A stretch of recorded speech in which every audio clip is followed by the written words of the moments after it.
নমস্কার, আপনারা দেখছেন রূপম টিভি। 2024-এর যে ফলাফল হয়েছে তাতে অনেক বিজেপি কর্মী হতাশ হয়েছে। সকলে এবার ধরে নিয়েছিল বিজেপি কম করে 350 পার করবে, এমনকি বিজেপির ব্যক্তিগত সিট হয়ে দাঁড়াবে 300 পার, মানে বিজেপির। কিন্তু সেটা হলো না। বিজেপি ব্যক্তিগত সিট 240-এর মধ্যে আটকে গিয়েছে, শরিক মিলে 272 পার হয়েছে। তো যাই হোক, এইরকম একটা পরিস্থিতির মধ্যে যারা যারা বিজেপি করেন তাদের মধ্যে তো অনেক ঘটনাই ঘটেছে।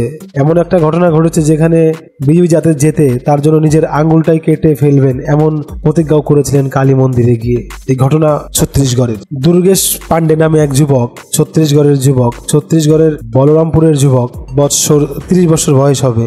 4 জুন লোকসভা নির্বাচনের ফলাফলের প্রাথমিক ট্রেন্ড যখন কংগ্রেস এগিয়েছিল সেটা জানতে পারে সে, দুর্গেশ, এবং জানতে পেরে সে হতাশায় পড়ে। তারপর পাশে একটি কালী মন্দিরে গিয়ে বিজেপি যাতে জয়লাভ করে তার প্রার্থনা করেন এবং বলেন যদি বিজেপি জিতে যায় তাহলে তিনি আঙ্গুল কেটে ফেলবেন। অবশেষে বিজেপি মানে এনডিএ জোট 272 পার করে। এবার দুর্গেশ কালী মন্দিরে গিয়ে তার বা হাতের আঙ্গুল কেটে ফেলে, দেবীকে অর্পণ করে। তো এইরকম একটা পরিস্থিতির মধ্যে দিয়ে দুর্গেশকে প্রাথমিক চিকিৎসা করা হয় এবং মেডিকেল কলেজে নিয়ে যাওয়া হয়। তারপর চিকিৎসা করে তিনি এখন শঙ্কামুক্ত। তো বিজেপি, অনেকেও বিজেপি করেন হয়তো লোভে পড়ে বা এমনি করেন, কিন্তু এমনও অনেক কর্মী রয়েছে তারা মরণে প্রাণে বিজেপিটা কিন্তু করেন। দুর্গেশ পান্ডে, ছত্তিশগড়ের বলরামপুরের এই যুবক মরণে প্রাণে বিজেপি করে, তার একটা সাক্ষী রয়ে গেল। তো আপনাদের মধ্যে এইরকম বিজেপি ভালোবাসা আছে কিনা জানা নেই, থাকলে কমেন্টে অবশ্যই জানাবেন। জয় হিন্দ।